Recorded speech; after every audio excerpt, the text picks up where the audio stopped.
I mean, he made it all the way through the bracket and only really got stopped by Seggo. Because, I mean, this is the similar situation we saw at Heatwave 5, right? Where Seggo ended Cake's massive tournament win streak, right? Was again, yeah, it was Seggo also winning from winner's side. Cake got the reset, and then Seggo closed out that final set. Yeah, but now the question is, can he get the reset and take the tournament? That's I would never bet against loser side Cake at Genesis. So, you know, if I was a betting man, I don't think I could put money on anyone else. I think ZB would be willing to side bet with you on that. I'm gonna be real with you. Seeing the degree though that Seggo has been able to clutch out so many incredibly tense situations, like I forgot how to breathe watching him play against Soul Rifle yesterday. Yeah. And he's been coming out on top over and over again. His clutch factor might actually rival Cake's. This is it. We've got grand finals here at Genesis 9. We've got Seggo on the winner's side, and we've got Cake Assault coming from losers.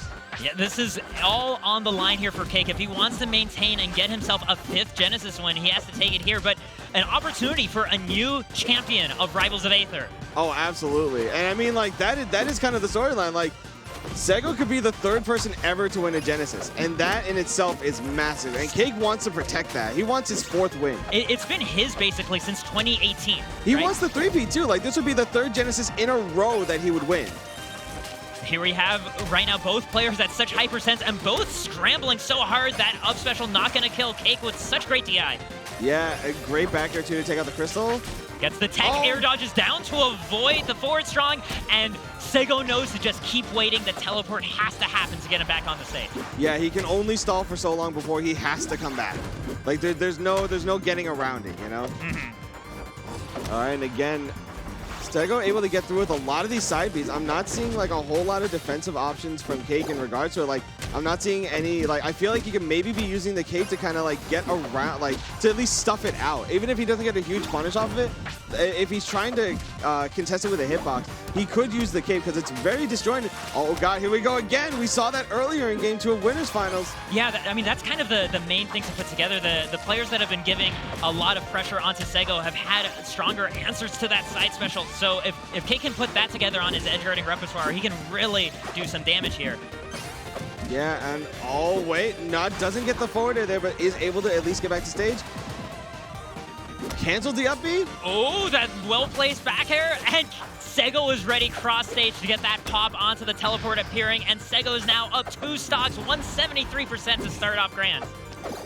I was about to say we might be looking at a 3-stock, but Cake does get the carry on the down tilt and gets the down strong, stops the bleeding a little bit, which, I mean, in this case is very good, because again, this is he doesn't have a second set to play with right now. Oh my gosh, the stock! That almost was, yeah, that was almost the whole thing right there. Oh, great fastfall through Seggo. Just backing away from that situation the moment the parry whip. Yep. And right now, it's almost like Cake Assault is just kind of testing to see where the pressure points are for Seggo. Where are the moments that a parry is going to come out in strings right now?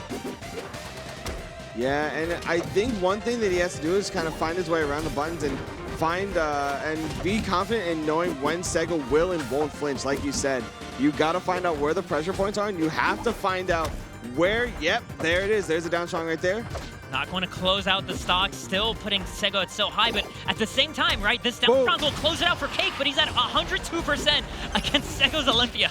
Yeah, and I mean, like, this is, yep, there it is. There's the up B off of the up air, and that's going to do it. Game 1 going to Seggo.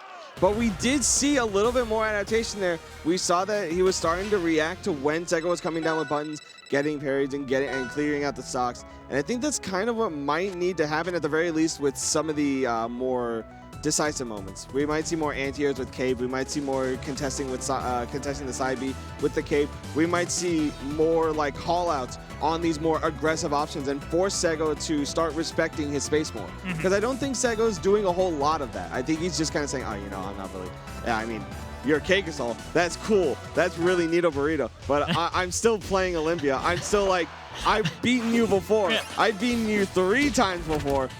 I know what makes you tick just as much as you do. Yeah, like, you're Cake Assault, but you can still die, and I'm really good at making that happen. Like, exactly. Let me get in there, and I can make it work, especially after... yeah, just like that right there. We saw that crystal combo. We have actually the pick here for Endless Abyss, right? This is a stage where it's nothing but ground game. Considering how much ground that Olympia can cover here, I guess maybe the idea is to just try to keep the juggle going as much as possible when you manage to win, or to keep relying on those footsies and anti-airs as a way to repel Seggo's falling. But at the moment, ooh, the second teleport breaking the second clone was able to break the focus, which is insane. Because like you wouldn't think like, oh, you know, I can do that with my clone. I could do that with like maybe my with my Nair. Yeah. You know, I don't really have that many multi-hit moves. The fact that Kate can think of doing that is so powerful.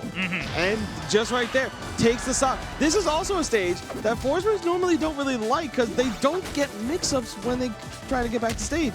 This is a stage that I see like 99.999 because, you know, I want to make sure that no one's calling me out on anything. They normally ban the stage. Yeah, I mean, I have to wonder if part of it is the way that Keikasaw manages to get on stage don't really have to do with maneuvering the platforms. It has to do with when he times the button on his way back, right? Yeah, speaking of, well, we got a reversal edge guard situation right now. Air dodge crucially recognizes the jet pop about to happen. Yeah, air dodge is down as well, just so he knows he'll be able to get back to stage even faster. Yeah. In a bit of a rough spot right now, though. Yeah, go super deep for it. But again, thankfully, it just sends Cake back onto stage. Right, Seggo had to face it that way so he could actually recover. So unfortunate. Oh, that little smoke stall into up air was nice. Yeah, it was super nice. Trying to get these down tilts and these dash attacks into the up air, or the up strong there, just go, instead of going for the up strong there, just went for the Cake down strong. I think Seggo wasn't really too worried about needing to air dodge out of the up strong, so he was just like, oh, you know, I'm chilling. But then Cake said, it's like, right now, like, Cake's awareness of spacing has been so great this game. Right, we saw him outspace the side special, but also in the juggle using kind of cape as a way of catching a focus dash in a single direction, right? Yeah. Bringing that up more, too. We saw right there a little baby dash jab just to kind of get that starting hit. Oh, falls back into the up B. 57% is almost nothing on Seggo right now. Yeah. Because we've seen him take stocks and rack up the percent just as quickly. Oh, yeah. Especially, you know, the other thing I just realized, another great upside of this stage, there are no platforms to be laddered off of. Oh, absolutely. Yeah, there's no platforms to be laddered, but also that means that you have no escape from like the juggle combos that Olympia can do. Right, but I say that because usually when Seggo's able to take a stock lightning fast, it's because he has that platform to jump off of, right? True, but right there, we get the up air into the back air. Keikasaw taking game 2, staying on the board. The crowd coming alive. Hip hip hoorays get louder and louder every time. These young kids with these cheers, I can't understand them, you know? I mean, it's because they love their boy Sam. And they're so happy that Sam's going to win Genesis 9, as was prophesized in the old times. Yeah, I mean, Seggo out here trying to stop the prophecy from coming true. I mean, he's working on his own, like, testament right now, right? The era of Seggo is just potentially around the corner. Yeah, he wants to make an argument that I could be #1. I mean, granted, it might not be the strongest argument, but if he has 2 super majors under his belt and Genesis 9 from winner's side, I mean, there would at least be, you could have a genuine discussion about it. Even if Cake's won, like, basically everything else. A Genesis win would make it so I can't recall a stronger argument, right? Yeah, because, like, Penguins had arguments before where it's been back and forth, and, like, back in 2019, it was probably, like, the closest it was ever really for another person being #1, but Penguin never got there. Penguin never, like, won as many super majors as, like, Seggo has, like, back-to-back, or at the very least, like, over Cake, it's all back-to-back. I'm actually kind of curious that this stage was left unbanned. I remember hearing, I believe, from RoA that Cake was thinking about banning this stage because it's such short dimensions, so that like Seggo can not only get in, but also you have those high platforms for him to combo off of. We saw some really explosive stuff from Seggo on this stage. Yeah, I mean, we saw it at Heat Wave too. This was the stage that won him the winner's final set. This is actually, I believe, where he beat Soul Rifle too on their final game as well. Like this is a stage that Seggo does a lot of great work on. Yeah, I mean, this is a fantastic stage for Olympia. I mean, I took Seggo here. It does not end well. From personal experience, I will say it does not end. So now it's Seggo with a slight lead. A very slight one right now, but manages to get backstage, gets the Nair conversions. And we're seeing Cake back on stage again. Oh, gets the parry on the crystal. And gets the hit afterwards. Oh, Cake Assault. And we love to see that too, because like that's such a good swing for Cake. Like you want to be, oh, you can't parry that. That's not real. That's not real. It's also just so great to like, you have this moment of hesitation now about Seggo in terms of setting up gem field there, because if the idea is Cake's been getting these parry punishes, I can't exist in the field if I'm worried that he's going to parry and reflect it and hit me. That could be a thing. Gonna live it. Beautiful DI once again. Falling up there. Yeah, falling up there to break the crystal. Oh, but he gets the funny. Was he thinking of parrying again? I think he was thinking, there's no way he lets it rip. There's no way he lets that rip unless it's full charge. But he did. And I mean, Dan, you can explain like the whole idea there behind the charge down strong, adding more range on the crystal field. I mean, we need to discuss it later because right now Cake just took this game. Let's go. 2-1 up. Cake Assault on a position to get that reset. Yeah, and I mean, we're seeing it. This is shades of Heat Wave. I mean, he took the first set of Heat Wave, but Seggo was able to clutch it out and bring it back. But like you said, Dan, this is Cake Assault from loser side plus at Genesis. I mean, I think there is a vital revision Cake will need to make to the ending of Heat Wave 5, right? Yeah. He can follow the script now, I get the reset, but then in that second set, that's a whole new beast that he has to overcome. But already having this set lead, it's huge if he can take it. If this goes to game 5, that is an undue amount of stress for any human to handle. Oh yeah, we're going to Neo Fire Capital for game 4. Such a large stage to go to. Like, I think the one thing here is that like, if Cake wants to play the long game, he can. Like, there's no reason that he can't just like kind of chill on the other side of the stage. Like, sure, like the crystal field can be there, but like, you still have to eventually approach me. Like, your crystal field's just now all the way over here. It's like a third or fourth of the stage as opposed to like half of it. Right. Exactly. I mean, the other thing is I have a feeling Seggo picked this stage because you have like such a nice lead up to a high platforms too. I'm guessing that Cake Assault banned stages that had much easier like access, right? Yeah. Like definitely Aramada's getting banned every single game this set. Yeah, and I love seeing those baby dash jabs just to keep that combo going. Gets the down strong on a whiffed nair punish. Cake Assault going up a stock very, very cleanly in game 4, and this is potential reset point right now. Massive. This is, and the thing is like the footsies that Cake has been playing right now, beautiful catch on the focus dash high, right? Oh yeah, absolutely. This is so far Cake having full command of the spacing, still alive, air dodging past the side special and able to reestablish himself. All right, gets the nair, but yeah, again, like you said there, good air dodge through. Gets his double jump back, yep. And we're going for the nair to catch both heights, yeah. Yeah, the hitbox extension off the clone actually caused that nair to hit Cake Assault and got Seggo the conversion that he needed. Called out the tech away, which is huge, because this sets up for a really devastating edge guard, but Cake Assault gets out of it. Yeah, we have that 107% on Olympia. Beautiful catch with the down air too. The clone getting in the way, preventing a gem punish. Yep. All right, Seggo just holds out. He's like, I know I can get away from this. It's like, I'm Olympia. Like, I've got some hefty weight. I'm fine. You know, I'm big chunk. 177 forward strong, still not killing. I do love forward strong as an answer to a low focus dash though, right? Because you can actually break through the focus and you still are protecting yourself on top of it. Exactly, yeah. All right, catches the down strong. Cake Assault on potential reset point right now, looking to close it out with a 3-1, unless Seggo has something to say about that. Seggo hunting this time for a forward air, a similar situation that we saw in their winner set, but Cake Assault does not drift in at that moment. Right, and just staying just out of range of those side Bs. All right, clone destroyed. Just wavelands onto the stage, doesn't even try to deal with the crystal.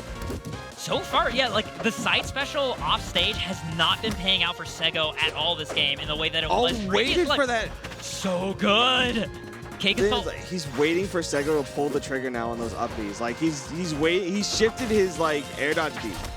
Oh, but there it is. There's the crystal pop into the F strong after the tech. Right, yeah, to just get that extra bit of coverage. And now this is that lower percent range where we know Seggo can still make some fantastic combos into a kill, even here on Fire Capital. And so far, yeah, we have Cake Assault DIing hard out on those nairs. All right, yep, and the down strong, that's gonna do it. We have a bracket reset. Yeah, we are watching him adapt live. Like you saw, especially the side special. night and day compared to set 1. You know how much Seggo is able to get off of those. Cake is just baiting it out and then punishing it with dare. We saw a lot there. Down tilt as well. Both as like a recovery tool and as an extension tool, because Seggo gets he gets great positioning off of hitting off of it. It can off a combo into other like kills, like up special if the DI is not good on, or rather if the DI is in and he's ready for it, right? Ordinarily such a fantastic tool, but because he doesn't get those hits, like he's still off stage next to Cake, but he's not in like frame advantage. Right. Yeah. Yeah, absolutely. And I mean, right now, like, I feel like if you're Seggo, you might feel like you're kind of on the back foot, like in a pretty big way, because now like Cake's kind of understanding your playstyle habit. You have to adapt to his adaptations, see what he's done, because like you said, Dan, it's live adaptation. Like we're seeing Cake do completely different things from the winner's final set, and now Seggo has to adapt. He's got 5 games to adapt, maybe even less. Yeah, the second set. Reset of grand finals here. This determines the champion of this Genesis of the season. I like the skin swap to Neo Jules Veil. Neo Jules Veil, and also like an Olympia skin swap too, because like it reminds me of like Evil Ryu when he succumbs to the Satsui no Hada. Right. You know, I was thinking Garnet from Steven Universe when I see this skin. True as well. I actually didn't think about that, but that's so true. Yeah. That's actually so right. Because I mean, it's also a gem, but anyway. Yeah. Oh, he's going deep for these edge guards now too. And that was kind of what was getting him like the KOs like earlier on. Aiming the focus on clearing up. That's how Cake was ready when he saw that whip. He just decided Seggo's gonna try to hit me again. Wait a little bit longer for the parry this time. Wow. Yeah, incredible. You saw that he was crouching too. Like I think that's his way of like saying like, okay, you just gotta wait a little bit, just take it easy. You know, don't let him get you too flustered. The crowd is still cheering for Seggo too. Like the people want their boy to win. You know, they wanted to have the lifetime win. It's to be genuine. It's one of the things I love about the Rivals community is that they cheer whenever anybody does anything sick. Like even if it's like their boy being styled on, they still lose their mind. I've seen it at Heatwave. The crowd cheering when SBS was losing. Like it happens everywhere. Yeah, I mean. Well, that's because they don't get to see SBS lose that much. This is also very true. Yeah, SBS being like one of the most dominant players in the Arizona region. They're just happy to see somebody able to beat him. They're like, oh, finally. So he is mortal. He is mortal. He can be beaten. Oh my God, it's the crystal spike. It's okay, Cake. Yeah. The spacing that Cake had to just barely get away from another up special, and he almost turned it into a kill with that spike, but here's an opportunity getting the up air. Not another spike, going for a forward air that time, and Cake holding on and ready to parry the gem. Yeah. Right now, oh, that's big. Yeah, it gets caught by the cape into the up strong. Good RNG on Cake's side right now. Up a stock in game 1 of the reset. I mean, that was something you pointed out about like Endless Abyss, right? Being able to lean on those anti-airs as a way of dealing with Olympia's approaches. She does really love that nair, love the focus dash in the air. And just having that up strong air up tilt has been helping Cake Assault here a lot. The fact that he just, after jabbing, after doing baby dash jabs, is able to do turnaround down tilts to just DI mix up on the fly. Like, you saw he did it in the air too. It's insane how technical he can be with his character. But Seggo still keeping up. Last stock, game 1. So, I have to hold my breath because I see, especially with that high platform around, but like, I know Seggo can kill a stock fresh here with this difference. Here we go. Big up. No, just wake up down strong. Wake up down strong. A moment of arcane beauty in this Forsburn. Yeah. And Cake Assault takes that first game, nodding at the crowds cheering. He's like, okay, I got it. Now and then you just got to hit down strong. You just got to hit it. You hit it and you hope for the best. Yeah, shades of Zedivern. You know, you used to play Zedivern back in 2018, 2019. I think when he started off, wasn't he? Didn't he play Zedivern a little bit? Yeah, he used Zedivern all the way back at Genesis 4. That's how he was able to beat Ralph. But yeah, Forsburn's always been there, but he's mixed it in. Yeah, I mean, frame 5, you know? Sometimes you just gotta wake up down strong. Just call out Zedivern. Yeah. Call out for the Fire's Roar. We running it right back on Neo Jules Veil, a new skin of Olympia. Every time one falls, a new challenger arises, but the back air calling out the focus dash. Yeah, I think the new challenger's gonna have a bit of an uphill battle. I don't think they told this new one what happens with the old ones. Yeah, I don't think they tell them right out the gate. It's just like, hey, listen, champ, you're gonna go in. You're gonna have to take out this this little deception character. It's like, what happened to the old one? We don't talk about that. You're gonna do great, kid. Yeah, you got it. Just you're a wrecking machine. But I mean, actually, as we say all that, Seggo is doing a great job on this edge guard. Yeah, absolutely. Misses the tech again. Oh, gets the air dodge down, is not able to convert. I think Seggo did the quick math of like, if I went for an up special there to convert, I'd die, and that was the real one, and Seggo knew, right? He wasn't scared at all about that. 0 to death for a 0 to death. All right, you know, maybe it is. Maybe this was what we needed. We just needed a skin swap. We just needed the Jade.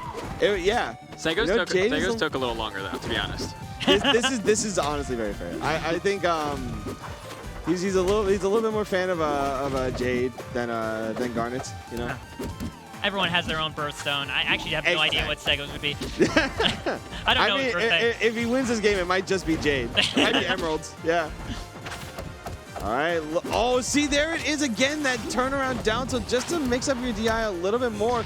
Gets it into a down strong again, and Cake is up dominantly again. 2 stocks to 1 in game 2. Playing so beautifully on point, having a full stack of combust, and once again, like, Cake keeps sneaking these tiny moments to destroy that gem without dropping a beat in neutral or recovery.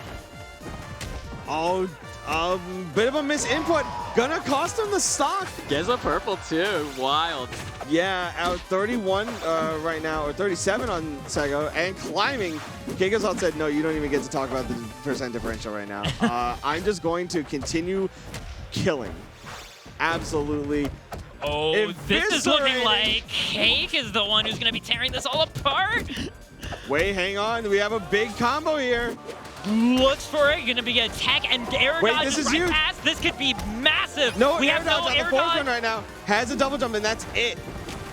Clone breaks his butt. Yep. This could be massive. This is all Seggo needs to bring it back. Oh, I love that. Seggo jumping out to kind of threaten the possibility of a jump pop. Oh, man. This is massive. Again, like, it's one conversion away. Doesn't get the parry on the up B. Oh, good use of a stall after that focus dash. Seggo recognizing that he's been capitalized on there. And Seggo just waiting, stalking that ledge, looking for his prey one more time. Up B, not gonna find it. The grip gonna do it. And Kegazal with a huge pop off. You know, he knew that he basically gave Seggo that game. He knew, oh God, I'm off stage with no air dodge. I've just taken 110% for literally no reason. And still closing it out after all that. You know, Dan, maybe there is something special about this Genesis stage. Yeah. This one magic plays where it makes Cake's like clutch factor grow even I'll tell greater. you, man. If I was a betting man, I would never put money on the other side of the table. I would never do it. You could go up to ZB right now and be like, listen, I know you would have given me like 10 to 1 odds versus Seggo wins this tournament. I'll take my $200 now. Yeah, Thank you very much. Right. Dan on the verge of robbing Neo Jewel's Veil blind. All their casinos just completely empty now. Yeah, we're going back to Olympia's home stage though. The Crystal Oasis here for game number 3. We have just the tiniest beginning of a lead here. I kind of am wondering what the rationale here is for Seggo's pick on this stage, whether or not it's specifically the lower ceiling or a mix of a bunch of different factors, you know? I think the low ceiling is definitely going to help with a lot of the carry combos off the top, because I think that has been how he's been able to clear out a good bit of these stocks outside of the, well, he's been mixing it up a good bit with the forward air spikes as well as the offstage, the side, the sour hits as well, or I guess strong hit really more than anything else. But I mean, in this case, like, you got your up strongs that will also be killing like incredibly early too. I think the platform layout also just gives Olympia a lot to really work with. Boom.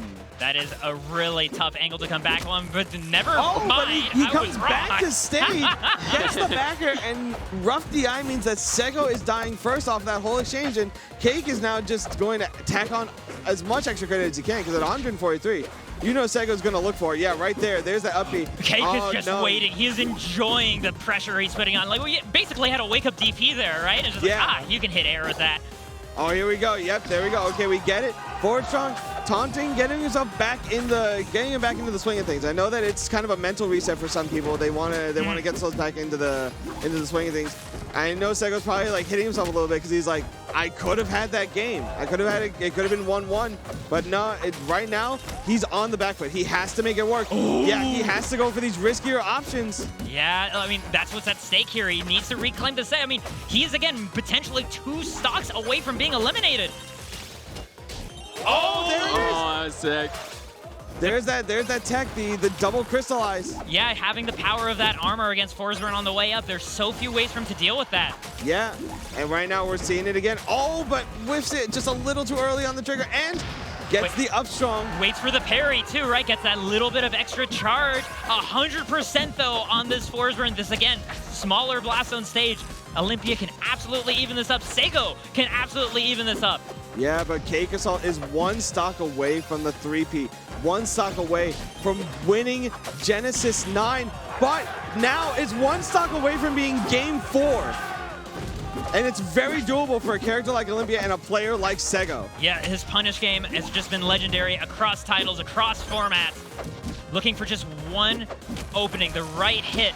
And I mean, Cake is not looking to give that at all, right? Completely content to spread out smoke, go to the other side of the stage, and focus on repelling these air approaches. Every back air makes me inhale just so sharply because it could just spell the end of the run. You don't want to see a down strong pop up. You don't want to see, oh, but you do want to see this if you're a fan of Seggo.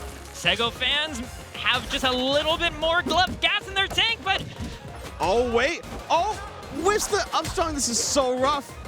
Oh, stays out of the range of the up strong. That's so big. Again, just staying out of the threat range of all the capes.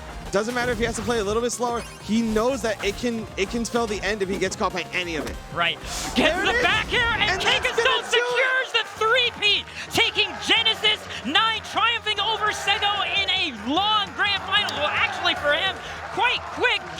Cake Assault popping off, justifiably, absolutely #1 in the game. But what a fight Seggo put up.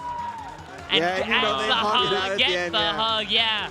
I know Seggo has been giving Cake a run for his money this whole turn. You could tell that Cake was definitely like feeling the pressure going into grands because he's like, man, I got to adjust everything. I got to reformulate the whole game plan. And you saw it on the fly. And it culminated in a very confident and very dominant 3-0 in the reset. There was no game 5 this go. That was right, yeah. It was just 3-0 there, and I think it was game 4 in the first set? Yeah, 7 games total in grands, 3-1, then a 3-0. It really shows a whole new level of adaptation. And once again, why Cake is just so far ahead of the curve of everyone else. And we said that last Genesis too. Yeah. Like, is there anyone that can really challenge Cake? And I mean, we saw it here. Like, Seggo was able to do it, but again, just like you said, Dan, there's something about Cake at Genesis. Yeah, it's the experience too, though, because you got to the adaptation goes all the way back to Heatwave, right? Like even those sets, you know, Seggo was able to take it there, but you know, Cake adapting after that tournament, and then even here in winners going down. But then each match looked different. Like what Cake was doing was different each match to the point where eventually Cake was able to 3-0 because, you know, he had just had an answer for, you know, a lot of those tools Seggo was using on Olympia. Yeah, like we were talking about the side special, but there's also like the amount of times that Cake was just slipping out of Nair into up special, right? Like Cake was just very slightly going right over Olympia's head. Like when you see that happen that often, like that's probably Cake doing something specific, right? Yeah, it makes Seggo second guess like when he needs to pull the trigger, and you saw like there were slight hesitations where Cake was able to just air dodge through Olympia at that point, and that can be a difference maker because he gets back down to the ground first. He's able to punish the up B whiff, and it leads into so much, especially in those situations where he's not ready to DI a back air. Like we saw so many times where Cake was able to get a cheeky little reversal that just cleans up the stock really quickly, like right before Seggo can get the opportunity to get his momentum going. Yeah. But we're going to see some of that. Perfectly, yeah. We're going to see some replays. of that in the replays. We're going to get the chance to examine everything that happened right here, right? Because it's just been so crazy to see Cake Assault like start off with such momentum, but like we were talking about earlier, the losers run being really real. It all started there on Endless Abyss, right? Being able to force that ground game and really learn how to deal with Seggo in the neutral there and cement that idea. And from there, being able to just slowly take away tools that Seggo was relying on, finding these kills, finding these games, and getting the reset. And that wake up down strong, I forgot about that. I would have gotten shook if that happened to me. Like if they just decided, oh, you know, just I'm just gonna down strong there. Yeah. There's the up special DIing out. Yeah, that was the game where he was like, it was almost just like completely out of his grasp. Like he almost just tossed that one away. But yeah, Cake Assault able to just close it out there, 3-0. Great use of, like, he was chasing so much with the backers, like really, really high up too, and like forcing those really rough situations for Seggo to kind of deal with.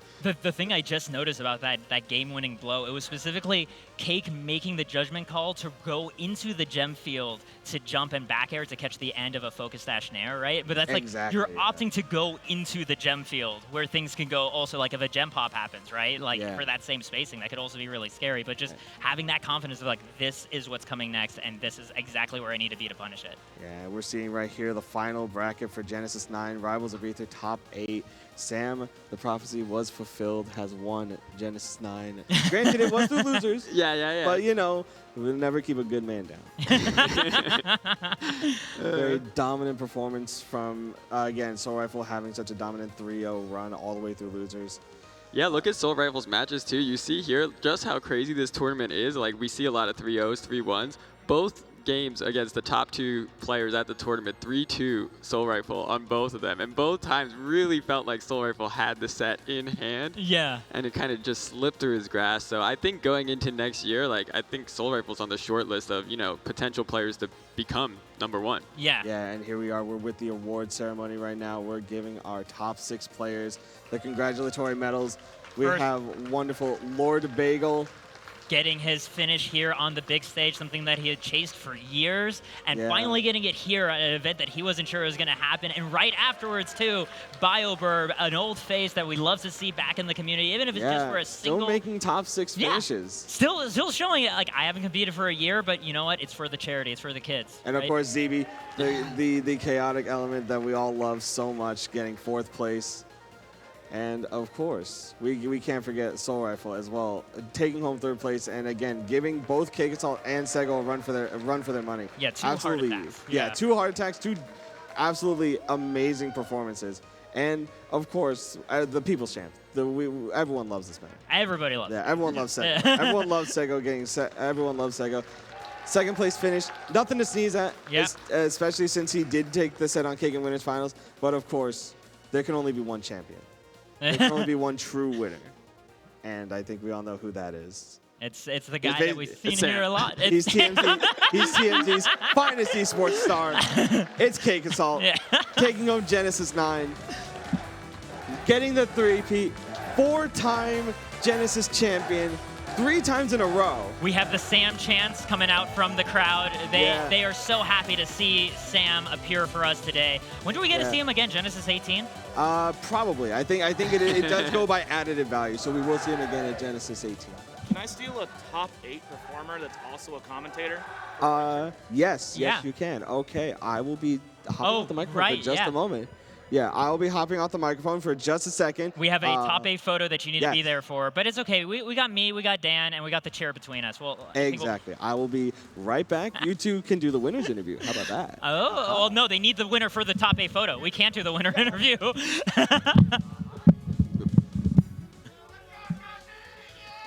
Oh, man. Dan, you're seeing these workshop players, actually, the workshop characters do great damage in here. Mr. Esports Manager, please put on a headphone. Tell us about yourself. Hello, I'm Akashi. Oh, hey, Akashi. love the app set. What a top 8. What a top 6. What a season. What a season. It's our esports manager here. He managed all the esports this whole weekend. Yeah.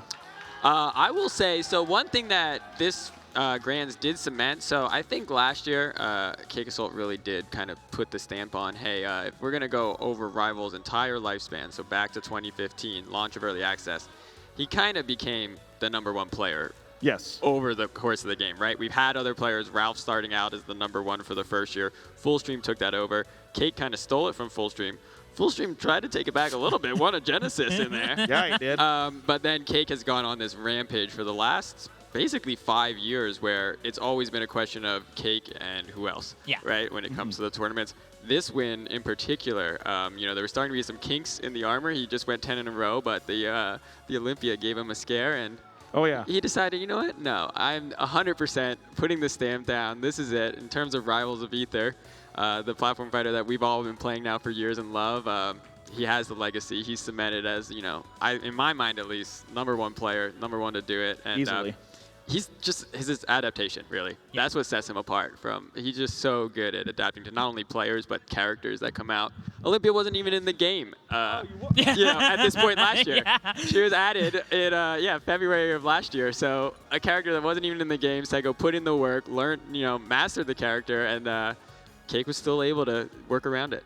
Yeah, and Cake who's willing to sit down and study, right? Like that's why winning against Cake across multiple events is so hard for the vast majority of players, right? It's very, very rare to have a player that can like consistently do that, right? We've only seen like a few. Like there was that span of time where Bio did it. There was Mike, right?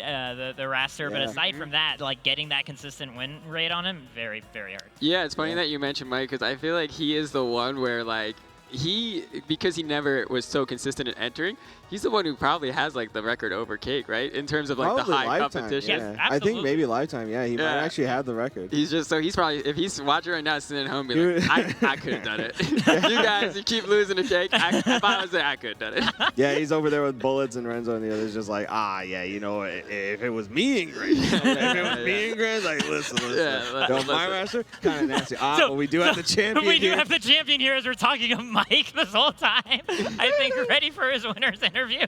Yeah, ready for his winner's All interview. right. Getting over here with a big trophy. Do you want me to step out so you two can interview the champion? I mean, if you have any questions for Akashi, I would love to hear them as well. But it's up to you. I mean, like, I wanted to know why you actually took him to Abyss, because it's. Yeah, I was curious about that, but I mean, like. I'm also curious about it. If any of you guys know. You were just like, you know, I just feel like it's a random kind of day, you know. Come over here, put on a headset so the people at home can hear your answer. Yeah, of course. We can hold that for you. Yeah, give it this one. I should be using your actual Thank you.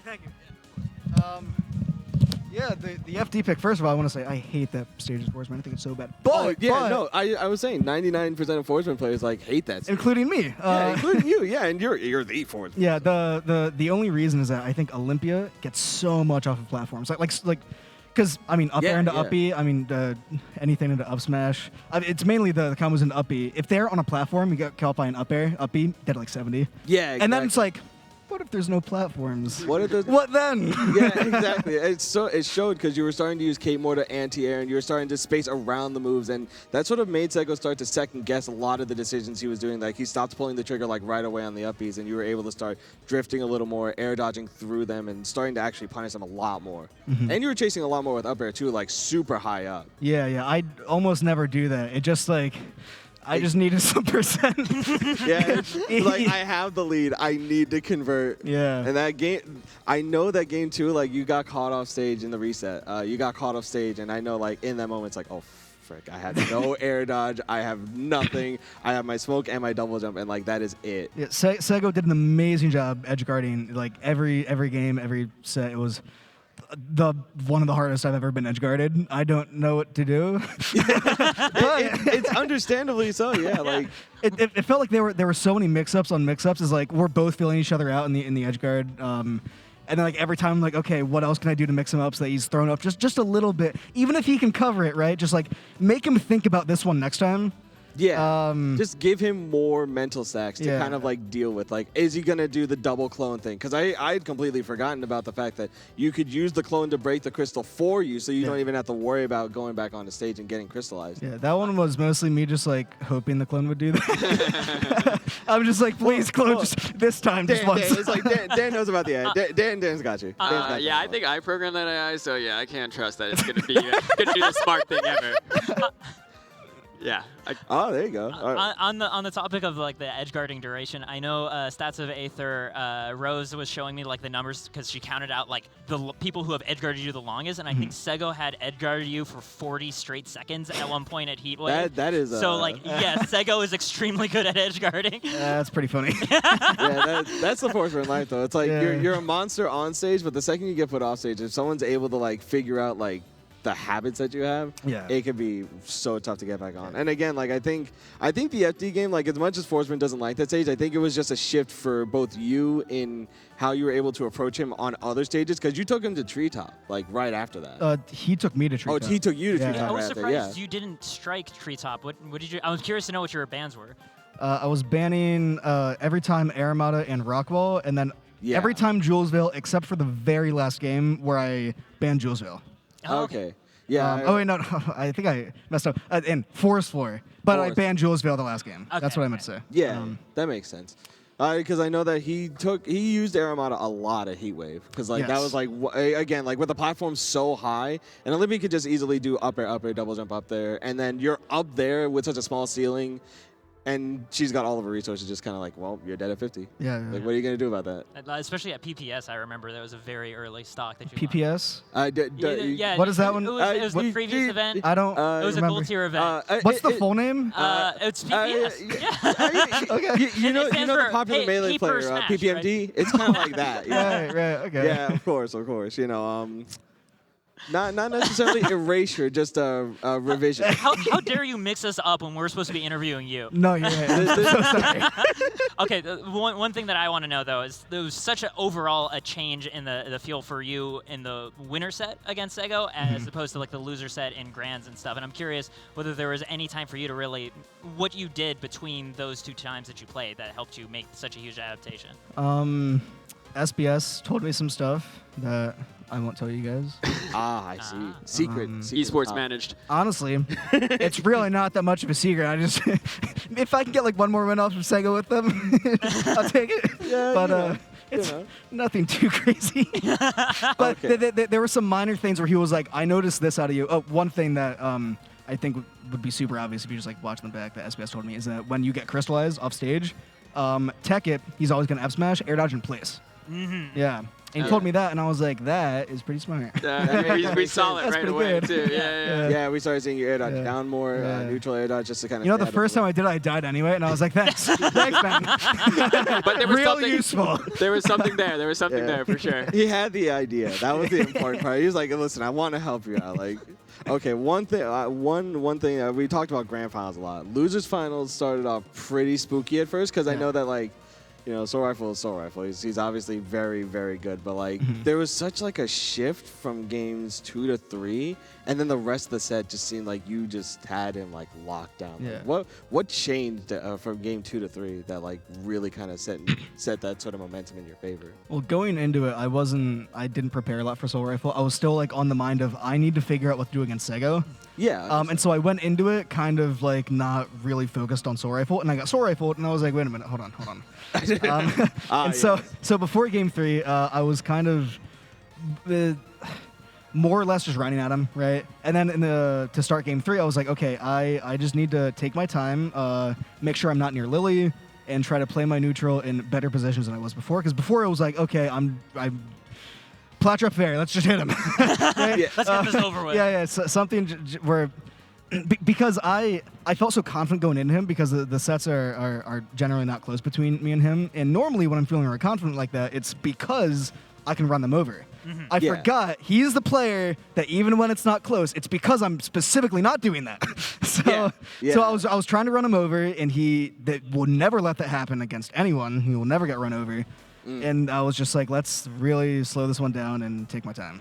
Yeah. I saw that, like, I think the Blazing Hideout game, like, really kind of helped out with that. Because, again, like, Lily, a lot less useful on platforms on that stage, and it gives you more of a comfort zone to kind of, like, try and figure out how to play around it a little bit more. Because that bled into Game 5 where, like, you had this whole, like, 60% combo on the left side of force floor. Like, you were basically just, like, weaving around, like, just that small little bit of space you had to deal with, and then got onto the platform after the spike there, and then parried Lily, and then continued converting. It's like, oh, you know, just Lily's watching her BFF kind of get messed up. I'm gonna parry that real quick, and then just kind of go back to messing her up. All right, no big deal.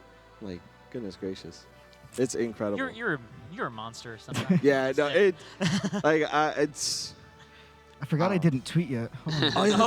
You want to live tweet before we gotta wrap it up? Yeah, I should. Do you Well, guys have any ideas for what I should?